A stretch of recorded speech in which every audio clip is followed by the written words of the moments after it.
First steps in the higher life. Step 4. Gossip and idle conversation. From James Allen's book, Out from the Heart, my name is Stephen Eiderstein. Welcome to the Narrowing Path, Walking the Spiritual Walk. So, I really have enjoyed getting to talk about these steps. I've really enjoyed the first 3 steps. And thank you everyone that's been following along and following the podcast. And go ahead, give it a like, a subscribe, and follow us on any of our other platforms as well. That includes TikTok, Facebook, Instagram, whatever you'd like to follow along with. You'll get the shorts and just a lot of good stuff. So I'm looking forward to talking about this next step. It's a fantastic one. Remember, we're working on we're having conversations about the first 10 steps in achieving a higher life, the spiritual life, as per James Allen. And we're on step 4. And the first 2 steps were indolence and self-indulgence. These were disciplines of the body. Then that completed the first lesson. The second lesson we're talking about is discipline of the speech, which is he puts 5 steps in for. And the first one that we did last week was slander. And now the next one we're doing, step 4. So the second step within the discipline of speech, virtuous speech, is gossip, the Western world's favorite pastime, and especially America's favorite pastime. So it is the full title of it again is Gossip and Idle Conversation, which I have a feeling a lot of people are going to relate to. I'm going to be reading it out of this book. This is from the early 1900s. You can also buy this copy as well, Out from the Heart. You can do that as well. This one is mass market produced, I think, on Amazon. So whatever you'd like to do. And this is it's only one paragraph, so it's quite a short reading. And it's a short paragraph, but it has a lot of provocative information in it. A lot of stuff that you're going to find relevant. I would say, okay, let me say this. It was stuff I found very relevant for today. It's just interesting that this is things that we're still talking about, things that we still have a problem with, things that we've actually gotten worse about, I would say, most likely, over the last years, right? That it hasn't improved over the last 100 years. That's to say the least. So let's go ahead and get into it. So here we go. This is from the book Out from the Heart by James Allen. This is the 5th chapter, First Steps in the Higher Life. And we're reading step 4. The next step is the overcoming of gossip and idle conversation. Idle speech consists in talking about the private affairs of others, in talking merely to pass away the time, and engaging in aimless and irrelevant conversation. Such an ungoverned condition of speech is the outcome of an ill-regulated mind. The man of virtue will bridle his tongue, and thus learn how rightly to govern the mind. He will not let his tongue run idly and foolishly, but will make his speech strong and pure, and will either talk with a purpose or remain silent. And that's it. That's everything he gave us for this 4th step about gossip and idle conversation. Now, short reading, a couple of sentences, right? This isn't a whole book, though. I feel like you could take this paragraph and expand it to an entire book. This set off some alarm bells for me. This sets off, I'm sure, alarm bells for anybody that listens to it, right? The definition he gives is quite relevant to today's day-to-day conversation, right? We have to ask ourselves, is this what all of our conversations sound like, right? Gossip and idle conversation. Do a lot of our conversations contain it, like the gossip, contain irrelevant conversation, idle speech, right? Are we talking about the private affairs of others? Do all of our words have purpose and intention? Or are we just saying things? Right? Are we just filling the air? Are we just putting things out there that we haven't really thought through? We haven't really even, don't even really, I'm going to say it like this. We don't even know what we're actually saying. We're just saying words and whatever comes to mind, right? Do we have good intention with all of our conversations? Productive, good intention with them? I mean, I'm going to say probably not. I know I struggle with it. I do my best, and I intentionally keep it at the front of my mind as much as possible. But I'm not perfect at this. It is so ingrained in our culture. I mean, we have gossip magazines on every newsstand there is, the tabloids, and then we have, I mean, the internet is just filled with gossip and idle conversation and idle and pointless information about people and their personal lives, which does not do anything to move any point in humanity forward. It's just a waste of time. It's drama. It's self-indulgence of the mind, really, to get all wrapped up in it and to have the exhilaration or the excitement or the judgment, whatever you get from it, right? Like, we are literally just surrounded by it in today's world. So we have to have some humility here. At least I know I have to actually be able to give an honest appraisal of my behaviors, of my conversations, of what I'm doing, of the actions I'm taking, right? If I want to move forward, if I want to grow spiritually, right? If I want to make spiritual progress, which is what this is about. So if you're listening to this, if that's kind of a baseline for actually taking these. If you don't want to make spiritual progress, go ahead, do what you want to do. If you want to stay stuck, if you want to be miserable, if you want to stay right where you're at, go ahead.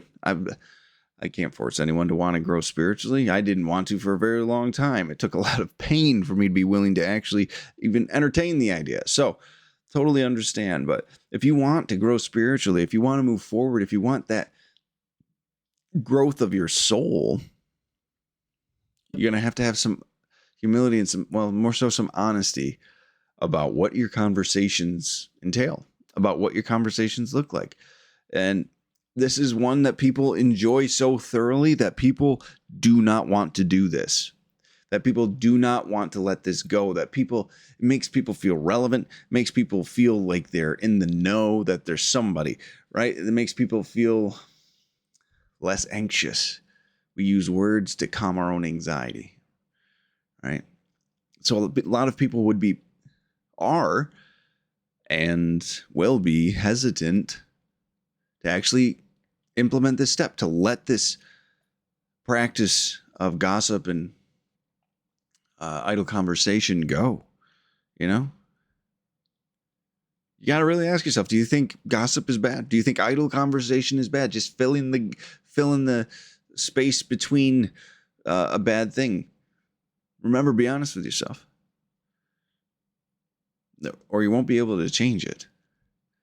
Because if you don't think it's a bad thing, everything we say from this point forward is not going to help you. But if it's something you want to change, or if you can even admit that you enjoy doing it, right?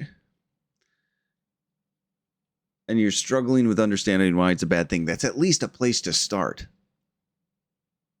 So just keep that in mind. Honesty is crucial here.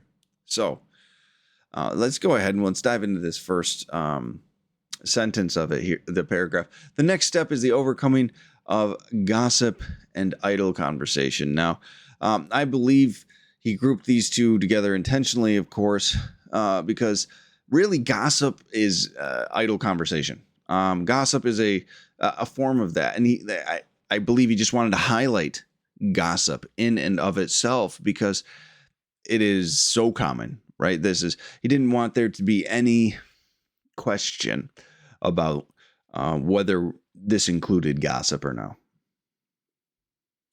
It does. Gossip is what we're talking about. Gossip is a manifestation of idle conversation and idle speech that we are going to say has to stop when we're talking about this. So he put it out there solely just to make sure that people know that this is included. And it's also going to grab people's attention because gossip columns and this and that, like it's a commonly used word. People are almost proud of it, right? So to address it directly and intentionally, I think was to make people really kind of perk up a little bit and be more interested in what's happening. So, gossip falls under the category of idle conversation, but was called out intentionally in this step. So let's go on to the definition that James Allen gives, because he always gives us a definition of what this actually means, right? So idle speech consists in talking about private affairs of others, in talking merely to pass away the time, and in engaging in aimless and irrelevant speech. Right? So, like I said, we're going to go through these. We're going to go there's three parts that make up this definition, right? So if you notice, gossip was the very first one, the talking about private affairs of others, right? So that's why I kind of brought that in on that first line to talk about too, because he backs up that understanding here that gossip is underneath the idle speech and idle conversation. So but yeah, so he gave us like 3 bullet points for the definition of idle conversation. First being gossip, but let's break each one down. So talking about the private affairs of others. Again, gossip.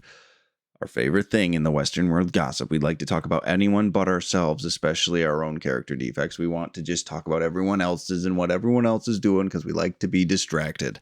We enjoy the thrill of knowing information we're not supposed to know and being privy to things that we shouldn't be privy to, and this and that, the third. And there's a lot of our selfishness and self-centeredness that gets wrapped up in gossip. That's why it sells, right? It is something people use to serve themselves, is to gossip about other people, to learn about other people, to discuss other people. So,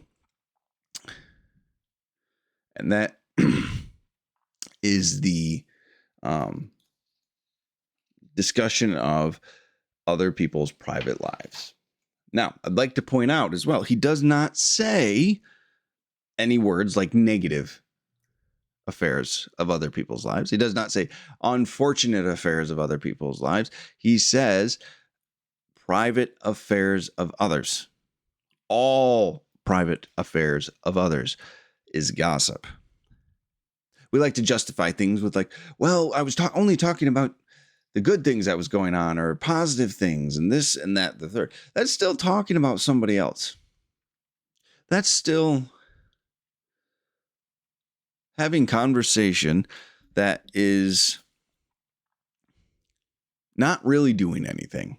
It's still a distraction, isn't it? Right? Like even if you're talking about all of these good things that a person's going through, rather than negative or unfortunate or drama, isn't it still doing the same thing? Right? Like, remember, this step isn't about the judgment that necessarily comes from gossiping. This isn't about the condemnation. This step is about idle conversation.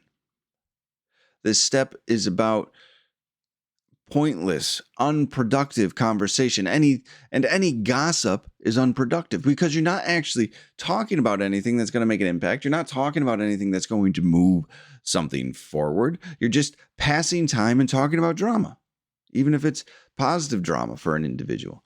It could be this pertains to your coworkers, this pertains to your family, this pertains to Hollywood and famous people and politicians and this and that and all the other things. And the gossip usually leads into slander, which we talked about in the first step, right? But just remember that we're not just saying don't gossip about the bad things that's going on in a person's life. That's not what we're talking about. We're talking about gossiping about another person's personal life, period. In any capacity, with any intention, with any understanding. We're talking about gossiping in any way about another person. Just needed to make sure we're clear on that, because it's all pointless conversation. It achieves nothing and just wastes time. So now to the next part. In talking merely to pass away the time.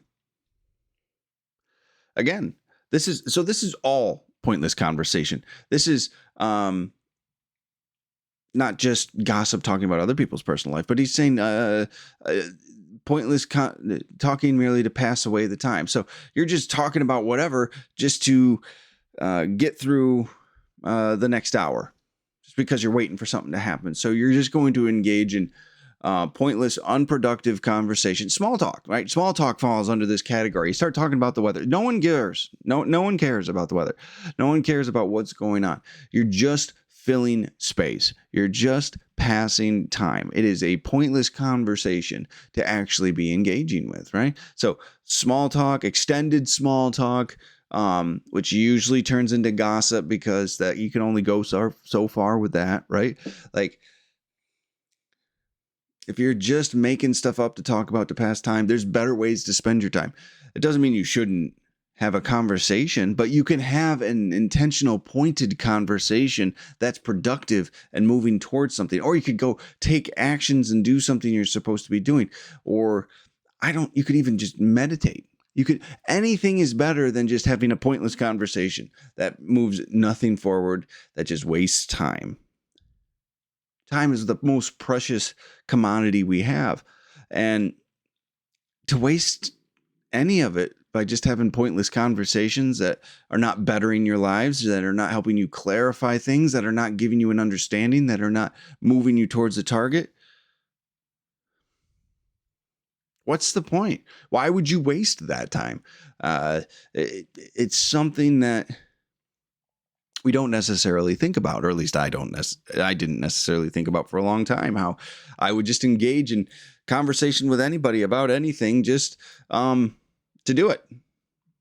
It didn't serve me. It didn't serve them. It didn't do anything but waste 15 minutes. A lot of people do this all the time at work, right? This is a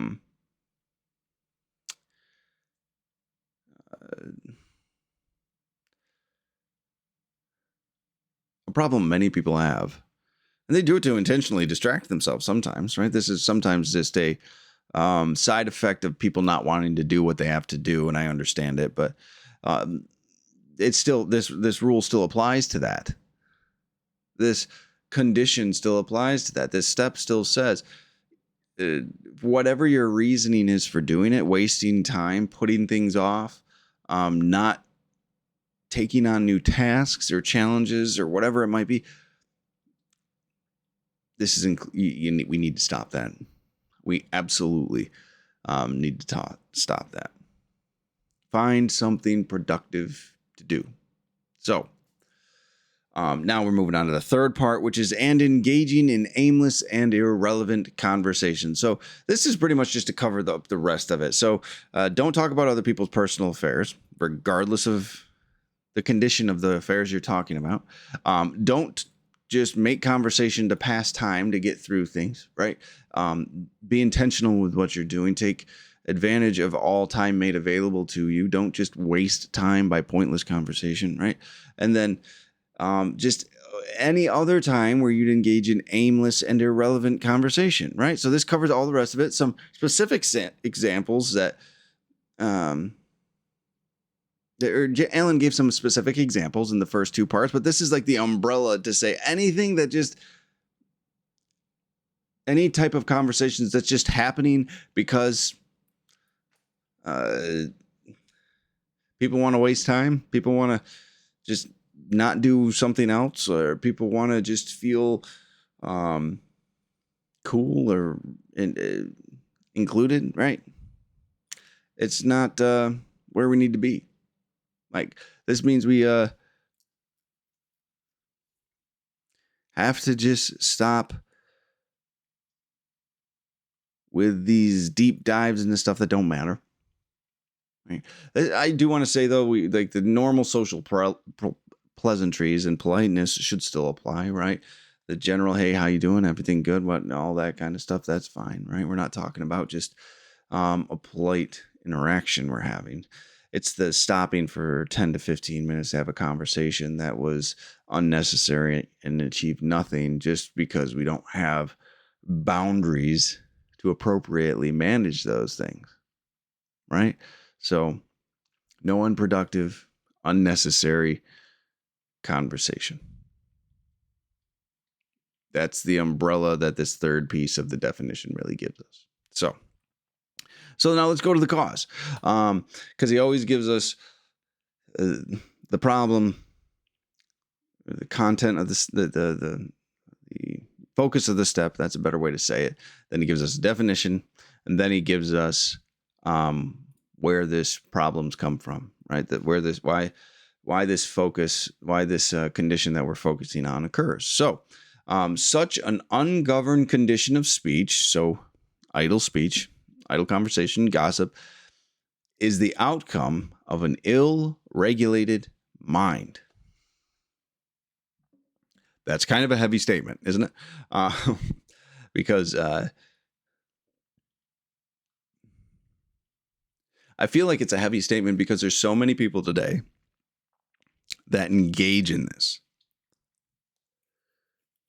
So for this to be true, which I believe it is true, that means the majority of everybody in the United States, the vast majority, because the vast majority engages in this, has an ill-regulated mind. Now, I don't know about you, but that's a little scary. That's a little bit intimidating, maybe. It's kind of sad. Now, I've been one with an unregulated mind, and I can have moments where my mind is still unregulated. I just want to put that out there, right? And what that actually means is the person has no control over the thoughts that they have, the thoughts crossing their mind, no control of which thoughts they're going to focus on. Now, a lot of people don't think that's possible. It's absolutely possible. It is just a practice of discipline, right? And then, or which thoughts get verbalized, right? That means we have random thoughts crossing our mind. We just pick whichever one's right there, and then we talk about whichever one's right there. There's no intentionality to that. There is no filtering of that. There is no discipline in that. And I have to agree with what James Allen is saying here, because it's been my personal experience that this is true, that I used to, and from time to time I'll get caught in it, and I do much better about it today, but I used to be manipulative. I'd call it being social through just talking. It didn't matter what was on my mind. It would just be whatever came up, and I would just try to carry the conversation because it made me feel accepted. It made me feel liked. But it was never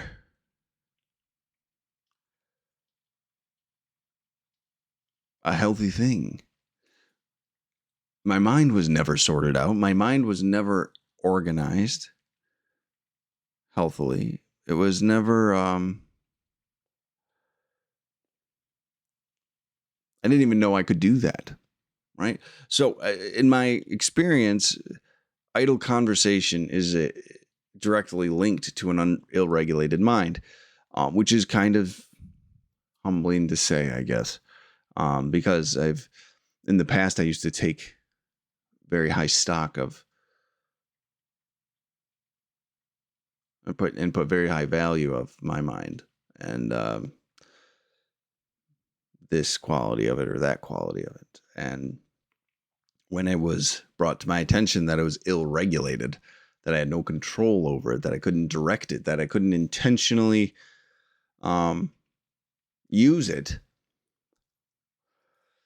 First of all, I first got offended, to be honest with you, and then got over it and realized there was truth in it, right? If you take something personally, there's usually because there's some truth about what's being said, right? So And now this is what James Allen wants to focus on. The idle, pointless conversation is direct reflection of a messy mind. So what are we trying to do here? We have to be honest and take a look at our thoughts, right? Let's not forget, we stop the action, we willfully change the action, we see the thoughts behind it. We change the thoughts, and then we can see the intention behind the thoughts, our old thoughts that we wanted to have, and then we can change our hearts, our souls, our intentions. Right? So we're practicing it again. We're stopping the idle conversation, right? So we can see what's behind them. We can see what's motivating us to actually do this. Remember, we are responsible for the thoughts that are coming across our mind, even though people don't think that. But at a minimum, we're responsible for the thoughts we choose to focus on. I believe that to be true. I think we're actually 100% responsible for every thought that crosses our mind. If there is a unhealthy thought, a selfish thought, a self-centered thought, we need to take a look at it. Where did it come from, right? We're responsible for the thoughts we pick to focus on. And we're also responsible for all the thoughts that cross our mind because we are responsible for what we consume. We are responsible for what is being put into ourselves, into this brain. All right? And I'm talking not just with our soul's intention, not just with what's in our hearts, right? That is the main driver. But those thoughts are then formed by the music we listen to, the conversations we have, the books we read, the videos we watch, right? The work we do, the way we live, right? All of that back feeds into our brain, and then it formulates these thoughts. And when we have a selfish heart or self-centered heart or a fearful heart, right? And that's motivating it. It just all gets twisted together. And we need to look at that. We need to take accountability for that. We need to take responsibility for that, which is something I never wanted to do. I just felt like I was a victim of the world, and I felt like everyone was against me, and I needed to do this, and I needed to do that. And turns out none of that is true. None of that is true. It is our responsibility, and it is our responsibility to discipline ourselves, or to become disciplined and regulate these things and moderate what we're putting into ourselves. And then we will grow spiritually. And I believe it's every individual's personal responsibility to grow individually, spiritually. So now let's take a look at the virtual behavior to practice, because James Allen always gives us the focus, the definition, where it comes from, and then the practice we should embody, right? Because it's one thing to say this is bad, but we need to be given a set of practices that are going to take the place of them, right? We need to replace how we are, right? If you want to stop lying, it's not just good enough to say, I'm going to stop lying. You have to practice honesty, right? If you want to stop being resentful, you have to practice compassion and forgiveness, right? If you want to stop being judgmental, practice empathy. So we have to have a behavior to practice that's different than the previous one. So now he's going to give us the first part of that here. So the man of virtue will bridle his tongue, right? Like a horse bridle, I think, and thus learn how rightly to govern the mind. So first of all, we get our tongue under control. We bridle it, and we get some control over this thing. You know, I'm thinking of a horse bridle, and just so we can direct it, we can stop it, we can move it forward, we can turn it, right? So this is, we bridle our tongue, we get it under our control. We just don't speak frivolously, we don't speak nonsense, we don't speak when we don't want to speak. We get it under control. It is something we take full responsibility for and accountability for, and we are using our tongue, our speech intentionally, okay? And then that's the willful change of behavior we talked about. And then we will learn how to rightly govern the mind. And that is what I was talking about before. We have to be careful about what we consume. So in short, the virtuous man will keep his mouth shut and under control and used only for appropriate, productive, healthy conversation. And then we'll look at everything that we will use our speech for that we're not supposed to be. So when you start intentionally to use your speech, you will see what your brain and mind are pushing you to say. And you'll get to take a look at that. Like, why did I want to respond in that way? Why did I want to affirm that? Why did I want to engage in that conversation? Right? And then you ask the question, that why question, like, why was that coming to mind? I don't believe that. I don't want to be that way. I don't want to act this way. Right? Why did you want to say that? You get to ask those questions now because you have bridled your tongue and you're sorting out your mind, right? You're trying to regulate your mind. And that's what we're all trying to do here. So this last line, right? I really enjoy this last line. There's a lot of strength in this one.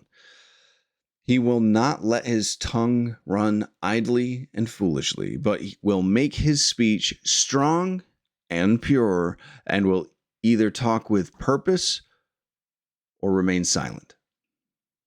Strong, pure purpose or remain silent. It's a tall order right there. So this means no more nervous speech. How many people do you know they get nervous and they can't stop talking? They just go da, da, da, da, da. They just they're just trying to say anything because they have this anxiety and they're trying to stifle it with speech, but it doesn't work. It just makes them more anxious. So this is no more water cooler talk, right? This is no more like, hey, you're meeting up with your coworkers and you're just having worthless conversation.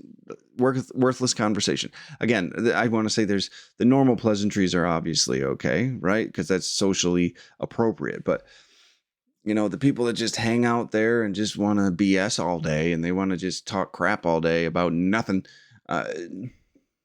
We don't do that anymore. And no more talking to break the silence either. Those of you who can't stand the quiet. Which was me for a long time. I used to talk just because it was quiet. I couldn't stand the silence when there was a pause in things.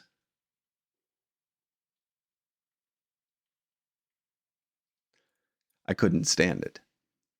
Felt like something was wrong, like that there was something bad happening or somebody was going to be embarrassed. And I was assigning my own insecurities and to that quiet moment. So I'd always be the first to break the silence. I'd always be the first to throw a comment in there and stir things up. I'd always be that first person to just speak, and then I'd get nervous and keep speaking and talk way too much, and I'd dominate conversations and overtake conversations that I didn't need to be doing, right? So, and then also, there's no more talk to just entertain yourself with nonsense, right? A lot of people just talk because they're bored. They just want to entertain themselves. They want to stir up drama, or they want to talk about drama, if not stir it up, or just they don't want to be bored. They're bored. So they're just going to talk about whatever to anyone just to pass the time, right? That is a really unhealthy behavior, actually. We waste so much time just talking to entertain ourselves. And we need to stop, right? We need to speak strong, pure, and purposeful things. Or remain silent. Let that gap grow. Let that gap in the conversation grow. Let the conversation die. If it is unproductive, if it does not have intention, if it is purposeless, let it go. Do not continue on in the conversation. End it as soon as possible. All of these, one thing I really want to emphasize at the end of this is all of these behaviors degrade our speech.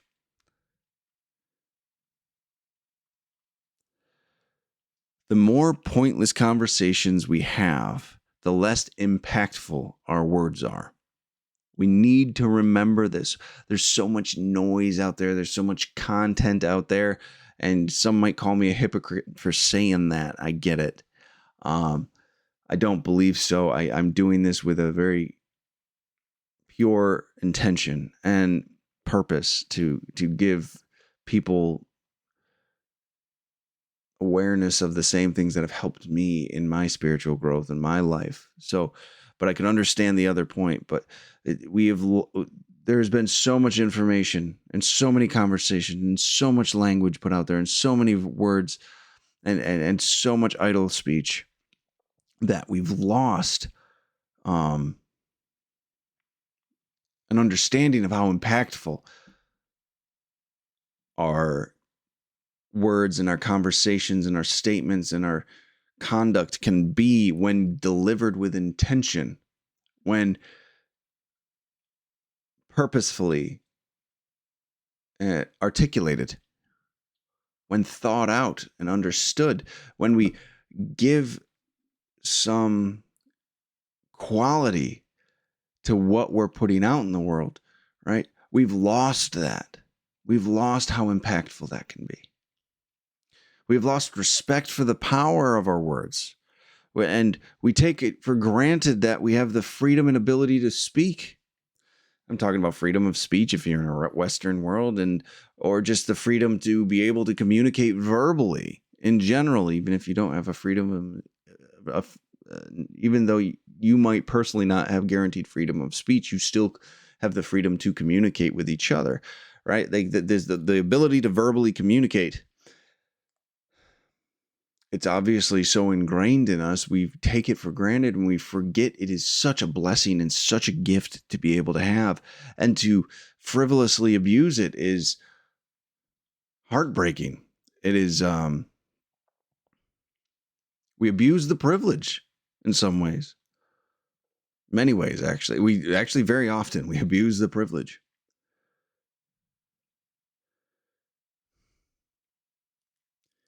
We've made our words hollow and empty.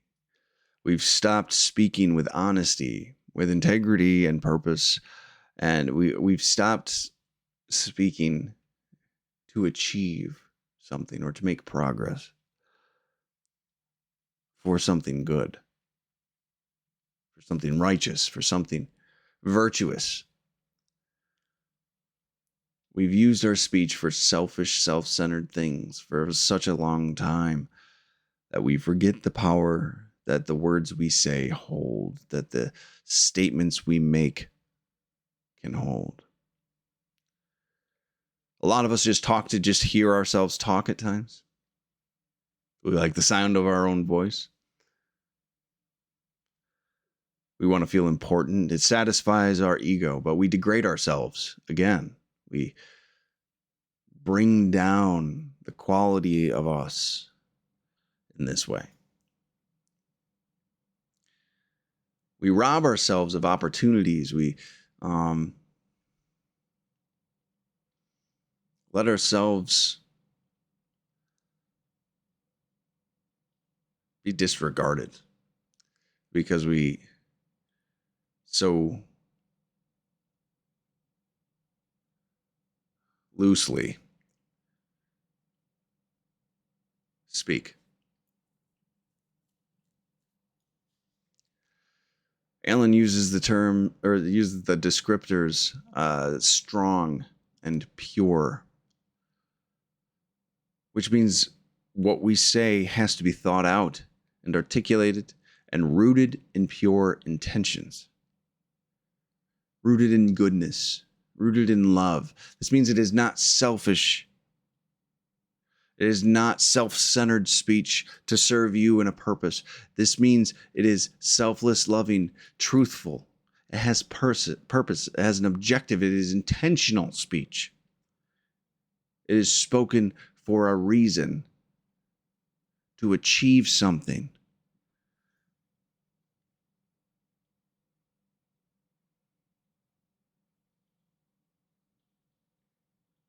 We've lost a lot of that.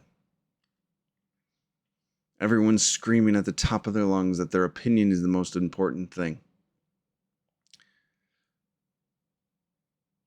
And just spewing so much out there without clarity, without a thoughtful structure to it.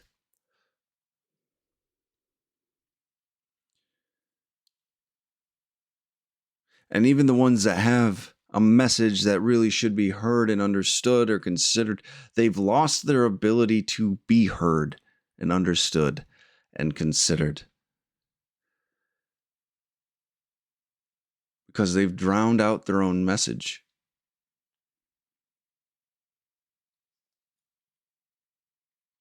Remember, there's only two options in James Allen's book, in James Allen's perspective, about speech, about talking, about engagement. And it is to say things that are strong, pure, and purposeful, or say nothing.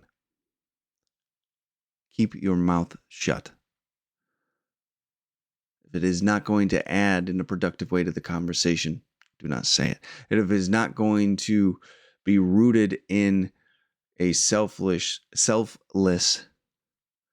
service-oriented manner or intention, do not say it.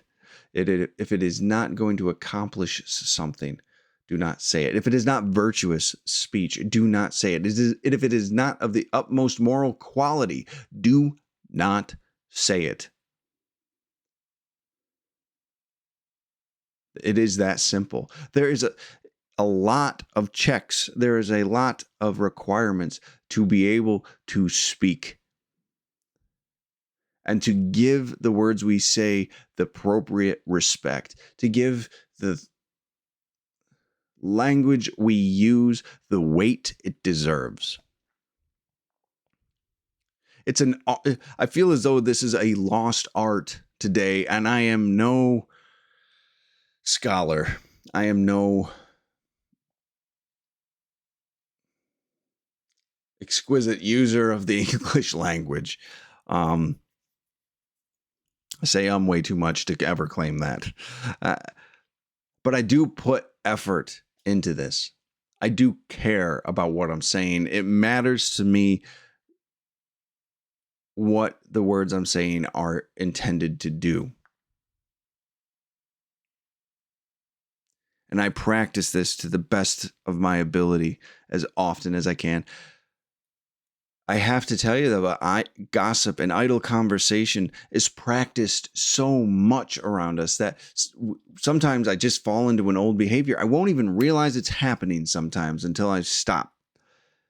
And I get those awkward moments in the conversation. And some of you might relate to this, where you just like you're flowing with the conversation, then you realize like this is not how I want to conduct myself anymore, and you just get the yeah, that little like break, like you intentionally stop responding to it. And it's really awkward sometimes when I stop it. It's really awkward sometimes when I do that. It's really weird to say, hey, I don't want to speak about this anymore. It's really uncomfortable to say I don't want to talk about another person like that anymore. Not just that person, but any person like that. This is a difficult step, and many will have an issue with it. Well, I hope many of you actually don't. I hope many of you can just decide to do this and it goes flawlessly, no problems at all. I don't want to put my struggle with it on you. I hope it goes smoothly for you and easily for you. I hope you're able to reorient your speech that quickly around this, because this serves the world in such a healthy way when you're contributing strong, pure, and purposeful speech to a conversation. You can move things forward. You can grow. You can help others grow. You can build something. But so many Practice this. So many aren't interested in even stopping it. Even if they know it's not a healthy behavior, people don't want to stop. And that's what makes it difficult. Is so many people want to gossip. They want to have idle conversation. They want to delay action. They want to waste time, which is unfortunate because we don't realize what we're giving away. We don't realize we're giving away time. We're giving away progress, and we're giving away impact. We're giving away substance.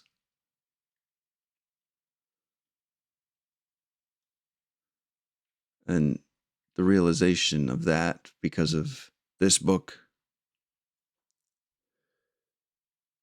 has really given me a profound respect for how I speak, the words I say. And I hope you can too. I hope you can take that. I hope you can find